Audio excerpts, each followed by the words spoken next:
Got me upside down, spinning around you. Wanna taste the clouds, dance with the moon.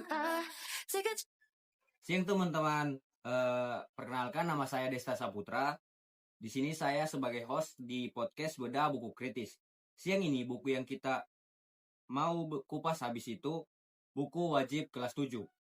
Bahasa Indonesia edisi revisi 2017. Tim kami sudah cek habis-habisan ini buku. Ayo kita bedah bersama-sama. Sebelum itu, kita di sini kedatangan 5 narasumber. Untuk 5 narasumber, saya persilakan perkenalkan nama. Oke, baik. Perkenalkan, nama saya Syedatul Uyun. Di sini saya sebagai menganalisis kurikulum. Perkenalkan, saya Gita Apriani. Di sini saya sebagai kritikus linguistik. Perkenalkan, nama saya Selviani. Saya sebagai kritikus materi. Kenalkan, saya Siska. Saya di sini sebagai reviewer positif. Saya Anggun Revalni. Saya sebagai peninjau nilai budaya. Baik, kita langsung saja ke materi yang pertama, analisis konten kurikulum. Bagaimana ini buku soal KI1, KD dan K13? Pas atau tidak? Oke, menurut analisis saya, kalau soal misi, buku ini pas sekali dengan K13 karena terdapat teks sentrik atau berpusat pada teks prosedur, teks deskripsi, teks fantasi, teks prosedur, dan teks laporan hasil observasi. Jadi buku ini memang valid isinya, betul-betul sesuai dengan apa yang harus diajarkan di sekolah. Itu saja dari saya. Berarti fondasinya bagus. Ya. Sekarang kita ke reviewer positif. Apa yang paling bagus dari buku ini? Ada 2 kelebihannya. Yang pertama, tampilannya bagus. Ilustrasinya sekarang cocok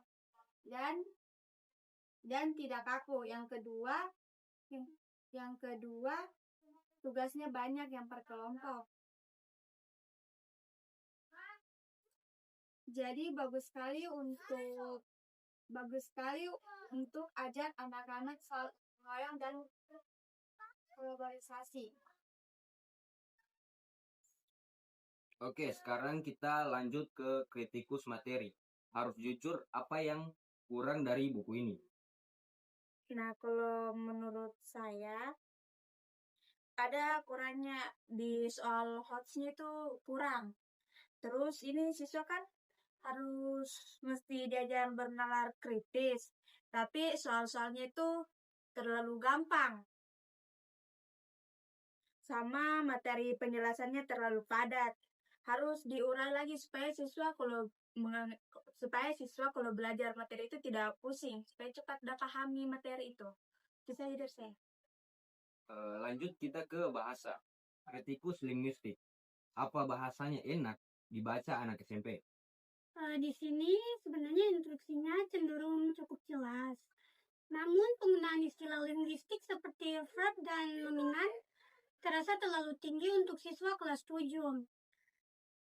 Setelah itu, penjelasannya itu cenderung teoritis, sehingga berisiko membuat siswa bingung atau bahkan takut duluan untuk memahaminya. Itu saja sih dari saya. Baik, diterima. Sekarang pertinjauan nilai budaya. Bagaimana buku ini ditanamkan karakter Pancasila? Kalau soal karakter, ini buku tugas. Dia masukkan budaya lokal dari teks deskripsi dan fantasi. Jadi, siswa diajar berkebinekaan global sama kreativitas. Belajar bahasa sambil kenal daerah sendiri. Baik. Contohnya, menelaah struktur dan bahasa teks deskripsi, menelaah struktur cerita fantasi, belajar dengan Gajah Mada. Belajar dengan Gajah Mada adalah cerita fantasi tentang 3 siswa, Ardi, Handi, dan Dani, yang bertemu Mahapatih Gajah Mada di Candi Trowulan. Intinya Gajah Mada menguji mereka tentang usaha menjadi orang berguna. Awalnya mereka membanggakan kepintaran akademis atau juara kelas, Tetapi Gajah Mada mengajarkan bahwa kepintaran akademik saja tidak cukup. Nilai-nilai yang dapat ditekankan dalam ini, yang pertama ada nilai karakter. Pentingnya perilaku baik, disiplin, kerja keras, dan jujur.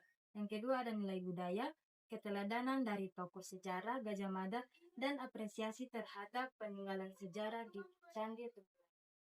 Baik, saja. Baik, terakhir kritikus linguistik dan kritikus materi. Coba rekomendasi perbaikan untuk Kemendikbud.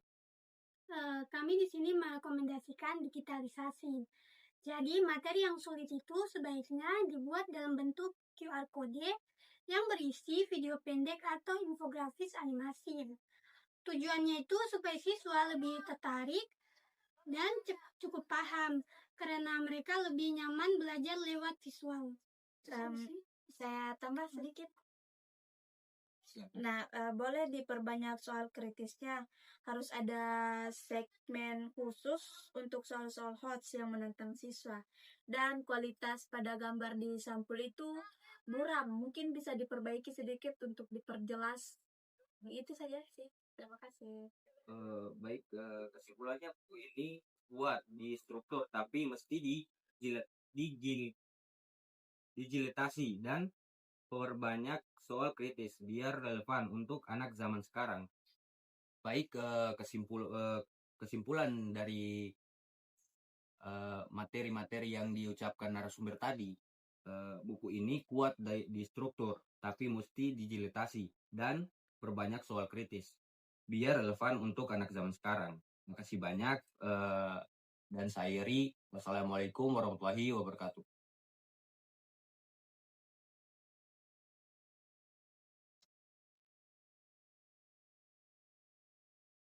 Ah, ah.